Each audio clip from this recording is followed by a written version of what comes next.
मसीह खुदावंद में आप सबकी सलामती हो। मेरा नाम इवेंजलिस्ट मेहताब गिल है और आप देख रहे हैं न्यू लाइफ ट्रस्ट चैनल। आज ईद क़यामत अल मसीह के जो पैगामात हैं उनमें से पहला प्रोग्राम हम आपकी खिदमत में लेकर हाजिर हुए हैं और ये बड़ा ही दिलचस्प प्रोग्राम होने वाला है क्योंकि इसका जो उन्वान है वो बड़ा मज़ेदार है, वो बहुत ही दिलचस्प है और मैं ये समझता हूँ कि इस पर बात होना इस साल 2023 में बहुत ज़रूरी है। सबसे पहले मैं अपने जो मेहमान हैं उनसे आपको मुतारिफ़ कराता चलूँ। पादरी साजिद शफ़ी साहब, बैतल चर्च 86 नोएल साहिवाल से इनका ताल्लुक़ है, मेरे सीनियर हैं और हम खिदमत भाई हैं और आज के प्रोग्राम में मेरे साथ होंगे और हम इस अहम तरीन टॉपिक जिसका नाम यीशु मसीह को सलीब ही क्यों दी गई, इस पर आज हम बात करेंगे। पादरी साहब, मैं आपको आज के प्रोग्राम में वेलकम करता हूँ। Thank you so much. मुझे भी बड़ी खुशी हुई कि आपने दावत दी इस प्रोग्राम में और ख़ास तौर पे इस अच्छे मज़मून पे कि खुदावंद यीशु मसीह को सलीब ही क्यों दी गई। जी, शुक्रिया। थैंक यू सो मच पादरी साहब। आज के प्रोग्राम का इसी सवाल से हम आगाज़ करते हैं कि जब हम ईद क़यामत अल मसीह की बात करते हैं और तो हर ईद क़यामत अल मसीह के मौका पर सलीब जो है वो पेश होती है और ये निशान जो है वो एक बड़ा ही अहमियत का निशान, अहम तरीन निशान जो है वो कलीसियाए आलम के लिए जो है ये है। इस सलीब की जो अहमियत है उसके ताल्लुक़ से भी आप अगर थोड़ा सा हमें बताएं और बिलखुसूस इस बारे में आप बताइए कि यीशु मसीह को जब मसलूब किया गया है तो उन्हें सलीब ही क्यों दी गई है, उन्हें किसी और तरीके से क्यों जो है वो कत्ल नहीं किया गया, मार नहीं दिया गया, सलीब पर ही क्यों चढ़ाया गया? जी शुक्रिया। ये है जी सलीब का निशान और सलीब ऐसे मुख्तलिफ़ इसके निशानात हमें मिलते हैं। जैसे एक तो है इस तरह का पूरा ये बाजू और ये एक जैसा और ये चारों बाजू कई दफ़ा एक जैसे होते हैं। एक सलीब ऐसी है, एक सलीब है ऊपर ही वो इस तरह टी की शक्ल की और एक ये है और एक्स शक्ल की भी है। तो मुख्तलिफ़ सलीबें हैं और सलीब को कई दफ़ा हम देखते हैं कि लोग फ़ैशन के तौर पे सलीब से वाकफ़ियत नहीं होती, लेकिन बस फ़ैशन और आप देखते गाड़ियों के अंदर, मतलब कार अगर है किसी की व्हीकल है तो उसके अंदर वो लगाई होती है सलीब और अगर पूछें तो वो कहते हैं जी हमें शौक़ है या हमें अच्छा लगता है। तो चलें ये तो अच्छी बात है, मतलब सलीब को रख के साथ अच्छा लगे तो। लेकिन ये सलीब जो है ये इसके पीछे एक बड़ी स्टोरी, दर्दनाक स्टोरी है जिसको समझना या उसकी मालूमात होना बहुत ज़रूरी है। आपका सवाल है कि सलीब ही क्यों दी गई, तो पहले तो मैं ये थोड़ी सी इसकी ना हिस्ट्री चाह रहा हूँ कि सलीब जो है वो जैसे पुराने अहद में सूली और दार या लकड़ी इसके अल्फाज, इसके बली इसके अल्फाज हमें मिलते हैं। तो ये जो सलीब है इस पर मुजरमों को सज़ा दी जाती थी। एक वजह तो वो जो आपका सवाल है, एक वजह या एक उसकी जो वजह मुझे दिखाई दे रही वो ये थी कि उस वक्त का जो सज़ा देने का या संगीन जराइम पेशा लोगों को जो सज़ा दी जाती ताकि वो निशान इबरत बन जाएं, तो वो सलीब थी रूमी दौर में उस वक्त जब खुदावंद यीशु मसीह को सलीब दिया गया। तो एक तो ये है, सीधी बात यह है कि उस वक्त सज़ा का एक तरीका ये था, जैसे पाकिस्तान के अंदर सज़ा जो सज़ाए मौत है उसका तरीक़ेकार है फंदा गले में फांसी देना, तो उस वक्त सलीब पर चढ़ाया जाता था। लेकिन अगर हम पुराने दौर में देखें तो वहाँ पे हम देखते हैं कि लोगों को मार कर सलीब पर या बलि पर या लकड़ी पर चढ़ाया जाता, लटकाया जाता, ताकि लोगों के लिए इबरत का निशान हो। लोग देखें कि नहीं जी हमें इस तरह के काम कभी नहीं करने, जिसकी वजह से इस तरह का हमें निशान इबरत बनना पड़े या हमें ऐसे लोग देखें, मरे हुए को देखें तो सो डरते और कांपते थे। ये डर और खौफ पैदा करने के लिए ये इतनी ख़तरनाक मौत थी। एक वजह तो ये है, और दूसरी वजह एक और मुझे दिखाई देती है जो बाइबल के अंदर यूहन्ना की इंजील के 3 बाब जब निकोदीमस से बात खुदावंद यीशु मसीह की हो रही थी, तो खुदावंद यीशु मसीह ने उस वक्त रेफरेंस दिया मूसा का वो आतिशीन सांप जो सज़ा के तौर पे वो इसराइलियों को डसते थे और वो कई लोग मर भी गए थे। और फिर खुदा ने रहम किया, वो इसराइलियों ने मिन्नत की मूसा की कि जी मेहरबानी फरमाए, हम तेरे ख़िलाफ़ और खुदा के लिए बुड़बड़ाए हैं तो हम माफ़ी चाहते हैं, लिहाजा आप दुआ करें। तो मूसा ने खुदा के हुज़ूर में फिर मिन्नत की, तो खुदा ने सुनी और कहा कि पीतल का सांप एक बनाओ और उसको बलि पे लटका दिया जाए, ऊंचे पे चढ़ा दो, जो कोई उसको देखेगा वो शिफा पा जाएगा। तो इस तरह से शिफा का सिलसिला शुरू होगा। असल में मतलब वो बात तो थी ईमान और यकीन की, सांप के अंदर शिफा तो नहीं थी, ये एक अलग बहस है। लेकिन मैं ये एक निशान हमें मिलता है, एक मुमासलत मिलती है जो इस सलीब के साथ रिलेटेड है। क्या पादरी साहब इसके बाद ही ये सलीब जो है, क्योंकि बाइबल मुकद्दस के पुराने अहदनामे में ही हमें ये पहला मौका नज़र आता है कि एक बलि बनाई गई और उस पर एक सांप का, जो पीतल का सांप है, उसे लगाया गया बचाने के लिए, शिफा के लिए। जो बनी कौम इसराइल के जो सांप से डसे हुए लोग थे, क्या उसके बाद ये सलीब जो है ये का निशान सज़ा के लिए इस्तेमाल हुआ? नहीं, मेरे ख्याल में अगर हम देखें तो सलीब ऐसे नहीं दिया जा रहा था।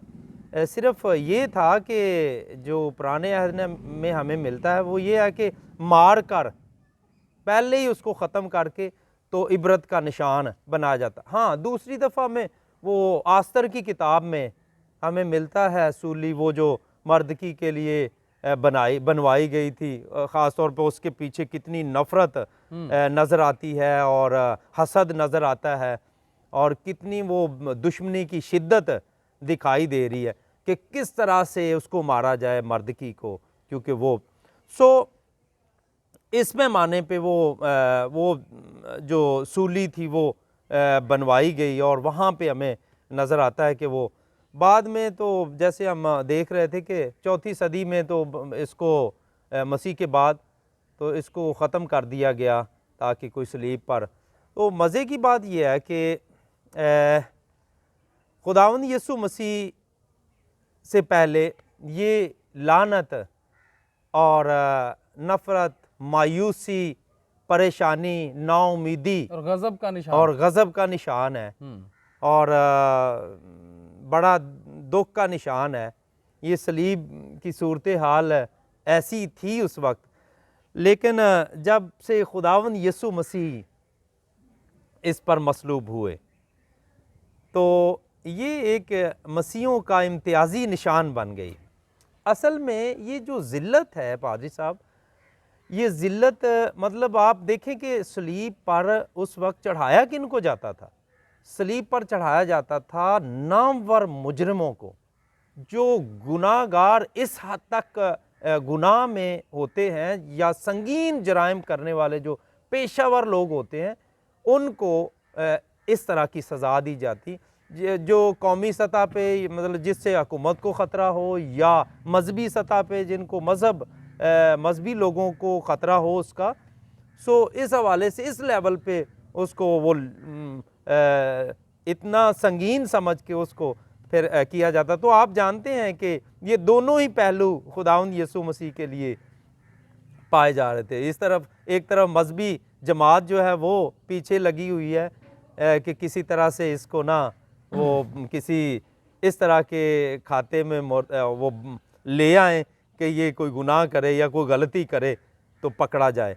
खुदावंद यीशु मसीह ने निकोदीमस से बात करते हुए, अगर आप यूहन्ना की इंजील का वो पढ़ें, मेरी गुजारिश है अगर आप पढ़ें तो तीसरा बाब उसकी 14वीं और 15वीं आयत। जी, यहाँ लिखा है कि और जिस तरह मूसा ने सांप को बियाबान में ऊंचे पर चढ़ाया, उसी तरह ज़रूर है कि इब्ने आदम भी ऊंचे पर चढ़ाया जाए, ताकि जो कोई ईमान लाए उसमें हमेशा की ज़िंदगी पाए। अब देखें यहाँ पे खुदावंद यीशु मसीह ने खुद ये मरने से पहले की बातें हैं, यानी जब वो सलीब दिए जाने से पहले की बातें हैं। जी, तो खुदावंद यीशु मसीह ने खुद बता दिया कि ऊंचे पर इब्ने आदम को ऊंचे पर चढ़ाया जाएगा। जी। और मुआजना किसके साथ, मुमासलत किसके साथ की गई है? वो है वो जो मूसा के दौर में वाकया हमें नजर आता है, उससे दी गई, जब पीतल के सांप को बलि पर खुदा ने हुक्म दिया था कि वो चढ़ाए, ताकि जो लोग डसे हुए हैं, वो उनके सांपों से डसे हुए लोग आते हैं तो वो उसको देखें जी, देखें और बच जाएं। वो उसको देखें और जो देखेगा वो बच जाएगा। वो बच जाएगा जी। अब यहाँ पे है खुदावंद यीशु मसीह ने ये खुद कहा, मतलब मसलूब होने से पहले ही, जी। कि मैं ऊंचे पर चढ़ाया जाऊँ। यीशु मसीह जानते हैं मौजूदा और पहले भी, ये पहले की बात है, पहले से प्लान शुदा ये बात है कि वो जानते थे कि उनके साथ क्या होगा जी।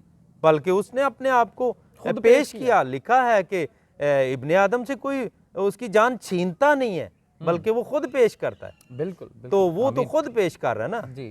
तो इसलिए ये बड़ा अहम पहलू है कि खुदावंद यीशु मसीह ने इसके बारे में कहा कि वो ऊंचे पर चढ़ाया गया, और ऊंचे पर चढ़ाया गया। उसने कहा था मैं चढ़ाया जाऊंगा, तो वो चढ़ाया गया। एक वो सलीब जो निशान इबरत थी, खुदावंद यीशु मसीह के इस पर मसलूब होने से वो मसीहों का इम्तियाजी निशान बन गई, सुलह का निशान बन गई, अमन का निशान बन गई, अब निजात का निशान बन गई, निजात का निशान बन गई। अब जहां आपको ये निशान मिलेगा ना जी, वहां आपको पुर अमन लोग मिलेंगे। आमीन, आमीन। और जहां ये निशान नहीं है, आपको वहां पे अबतरी नजर आएगी। आप दुनिया घूम लें, देख लें। अब मैं ये कहना चाह रहा हूं कि खुदावंद यीशु मसीह एक पाक हस्ती है। खुदावंद यीशु मसीह एक पाक हस्ती, आप पहले देख लें कि जब इंसानों को जो मुजरिम और जो मतलब इस तरह के इस हद तक गुनाहगार हों जिनको सजाए मौत दी जा चुकी हो, तो वो लानती तरीके से मरे हैं। अच्छा, लेकिन इस दफ़ा एक इंसान नहीं बल्कि खुदा का इकलौता बेटा जो इस दुनिया में इंसान बन के आ गया, वो इस दफ़ा पाक हस्ती इस दफ़ा सलीब पर चढ़ रही है, और सलीब की सारी लानतें उसने ख़त्म कर दी। मैं चंद एक मिसालें आपके सामने रखना चाहता हूँ। जैसे खुदावंद यीशु मसीह को नापाक चीज़ ने छुआ, या खुदावंद यीशु मसीह ने नापाक चीज़ को छुआ, तो नतीजे में वो नापाक चीज़ पाक हुई है। जैसे मिसाल के तौर पे कोड़ियों को हुक्म था कि वो अगर बाजार से गुजरना भी है तो क्या कहना, अपना ऊंची ऊंची बुलंद आवाज से कहना नापाक नापाक नापाक, वो चीखते आए। कोड़ी जो है वो दूर से चीख रहा हो, पुकार रहा हो कि नापाक नापाक, ताकि वो लोग जो है ना इधर उधर बिखर जाएं, ताकि किसी का हाथ ना लग जाए उसको, क्योंकि हाथ लगने से कोड़ी तो नापाक है ही है, वो जो हाथ लगाने वाला वो भी नापाक हो जाएगा। तो खुदावंद यीशु मसीह ने जब कोड़ी को छुआ तो कौन उनमें से नापाक या पाक हुआ? कोड़ी पाक साफ हो गया, कोड़ी पाक साफ हो गया। होना तो चाहिए था कि वो यीशु भी नापाक होता उस एतबार से। दूसरी तरफ हम देखते हैं कि जब एक औरत 12 बरस से उसके खून जारी है, तो खून जारी वाली जो खातून है उसको नापाक गर्दाना जाता है। बिल्कुल, हाँ जी, बिल्कुल। तो उसने खुदावंद यीशु मसीह की पोशाक को छू लिया, और जब छू लिया है तो उसकी नापाकी दूर हो गई, हालेलुया, पाकीज़गी आ गई। अब मैं ये बताना चाह रहा हूँ कि इसी तरह जो गुनाहगार लोग थे जो इस पर लटकाए जाते थे, जब तक तो इस पर लटकाए गए गुनाहगार लोग, तब तक तो वो लान थी, वो लान थी। और ये मायूसी और परेशानी और निशान इबरत रही। निशान इबरत रहा। लेकिन जब एक पाक हस्ती इस पर लटकाई गई, बेगुनाह हस्ती, जिसने कहा कौन है जो मुझ पर गुनाह साबित करे, जी जब से खुदावंद यीशु मसीह को इस पर चढ़ाया गया, एक पाक हस्ती को इस पर चढ़ाया गया, तो तब से ये मसीहों का इम्तियाजी निशान बन गई, पाकीज़गी का निशान बन गई। आमीन आमीन। और जहाँ कहीं आपको ये निशान मिलता है, आप समझ जाते हैं ये कौन लोग हैं। आमीन। ये पुरअमन लोग हैं, ये सुलह का निशान बन गई, नजात याफ्ता लोगों की आबादी है। जी बिल्कुल, है ना, बिल्कुल। जहाँ पे ऐसा निशान आपको मिले। सो जैसे खुदा का बंदा पौलुस, आप करंथियों के पहले ख़त के पहले बाब की 18वीं आयत अगर हम पढ़ें तो 2 ग्रोह का जिक्र वहाँ पे मिलता है। दुनिया में 2 ग्रोह हैं। एक ग्रोह तो इस सलीब के पैगाम को, सलीब एक पैगाम छोड़ती है ना जी, बिल्कुल। सलीब के पैगाम को वो सोचते हैं कि ये बेवकूफ़ी की बात है, ये क्या क्या बातें कर रहे हैं। शायद कोई हमें देख रहा हो और वो भी ये सोच रहा हो यार ये क्या बातें कर रहे हैं, सलीब की बात कर रहे हैं, सलीब पर तो वो चढ़ाया नहीं गया वगैरह। बहुत सारे हकायक हैं इसके लिए जी। हम उसकी तरफ कभी फिर अगले प्रोग्राम में आ सकते हैं। थैंक यू सो मच पादरी साहब, आपने बड़ी बखूबी तौर पर ना सिर्फ जो सलीब की हिस्ट्री है, तारीख़ है, उस पर बात की, बल्कि क्यों यीशु मसीह को सलीब ही दी गई इस पर भी आपने बखूबी तौर पर अपना रिस्पांस दिया। अब मैं आपसे ये पूछना चाहूँगा कि ये जो सलीब है आज, इसका क्या पैगाम है दुनिया के लिए? वो लोग जो सलीब पर अभी तक ईमान नहीं लाए हुए, उनके लिए ये सलीब अपने अंदर क्या पैगाम समोए हुए है? लोग 2 ग्रोह हैं जो मैं देखता हूँ। एक ग्रोह जो है वो है जो इस पैगाम को बेवकूफ़ी, हमाकत या बस झूठ समझ के उसको इग्नोर करने वाले हैं। और उनके लिए खुदा के बंदा पौलुस करंथस की कलीसिया को ख़त लिखते हुए पहला बाब उसकी 18वीं आयत में वो कहता है कि सलीब का पैगाम हलाक होने वालों के लिए तो बेवकूफ़ी है, मगर हम नजात पाने वालों के लिए खुदा की कुदरत है। अब 2 ग्रोह वो बयान करता है। एक ग्रोह है जो इस पैगाम को बेवकूफ़ी समझते हैं, दूसरा ग्रोह है जो इस पैगाम को कबूल करके उस पर ईमान लाते हैं, उसको खुदा की कुदरत समझते हैं कि ये हमारे हम पर तो फजल है जी उसका। जैसे आप पुराने अहद में चले जाएं, जिसकी हम बात पहले कर भी चुके हैं, पीतल के सांप की, अगर वो सोचते, वो कहते यार ये सांप ही हमें डस रहा है, तो पीतल का सांप ही उधर बना के, तो ये क्या लॉजिक है जी, हमें उधर उसको देख के तो बच कैसे उसको देख के ही हमने बचना है। तो अगर कोई इस बात को इग्नोर करता तो वो बच नहीं सकता था, वो मर जाता। बिल्कुल बिल्कुल सही। वो जिन्होंने इस बात को इग्नोर नहीं किया और मानो अनकबूल किया है, उन्होंने देखा और बच गए। आमीन आमीन। यहाँ पे भी है, कोई सलीब के पैगाम को चाहे माने या ना माने, लेकिन ये एक हकीकत है जो खुदावंद यीशु मसीह इस पर मसलूब होके पूरी दुनिया के लिए उसने अपनी जान दे दी, अपना खून बहा दिया ताकि हम बच जाएं। मैं ये नहीं कहता कि क्रिश्चियन बच जाएं, जहान के लिए, पूरे जहान, पूरी दुनिया के लिए। कोई शख्स इसको बेवकूफ़ी समझ के इग्नोर कर दे तो ये उसकी अपनी बेवकूफ़ी होगी, लेकिन अगर कोई शख्स खुदा की तरफ से इस मैसेज को कबूल करे और कहे कि खुदावन यीशु मसीह मेरा नजात दहिंदा है, तो वो हमेशा की ज़िंदगी पा सकता है। उसके लिए भी मैदान खुला है, वो आए और हमेशा की ज़िंदगी पाए। जैसे मूसा ने कहा देखो और बच जाओ, मैं कहता हूँ आओ और ईमान लाओ और बच जाओ। आमीन आमीन। नाजरीन, उम्मीद करता हूँ कि आज के प्रोग्राम के वसीला से आपने बहुत कुछ सीखा होगा और बड़ी बरकत हासिल की होगी। मैं आपसे 2 आखिर में बातें कहना चाहूँगा जो आप हमें देख रहे हैं। ये वो निशान है जिसको देखकर लोग भागते थे, आज ये वो निशान है जिसकी तरफ लोगों ने भागना है। और दूसरी बात ये, और जो अहम तरीन बात है, कि ये जो सलीब है, जो इस पर ईमान ले आता है, ये उसकी ज़िंदगी का एक अहम तरीन हिस्सा बन जाती है, क्योंकि हजूरुल मसीह ने अपनी हयात मुबारका में ही ये कहा कि अगर कोई मेरे पीछे आना चाहे तो अपनी सलीब उठाए और मेरे पीछे हो ले। सो अजीज़ो, ये जो सलीब है ये हर ईमानदार की ज़िंदगी का एक अहम तरीन हिस्सा है। जिस तरह से यीशु मसीह ने अपनी सलीब उठाई है, इसी तरह से उसने हमें भी ये कहा है कि अपनी सलीब उठा और मेरे पीछे आ। सो अगर इस सलीब का कोई इनकारी हो कि इस सलीब पर जो इतना बड़ा दुनिया का काम हुआ है, इतना बड़ा नजात का काम हुआ है, अगर उससे कोई इनकार करता है तो ये सलीब जो है ये बताती है कि उनके लिए तो ये बेवकूफ़ी है, जिस तरह पादरी साहब ने कहा, लेकिन हम नजात पाने वालों के वास्ते हमेशा की कुदरत है। So God bless you all of you for watching this program. अब हम आपसे ईद क़यामत अल मसीह के किसी एक और इसी सिलसिला की एक और कड़ी में मिलेंगे। तब तक के लिए आप सबको मेरी तरफ से और पादरी साजिद साहब की तरफ से खुदा हाफिज़। ओके।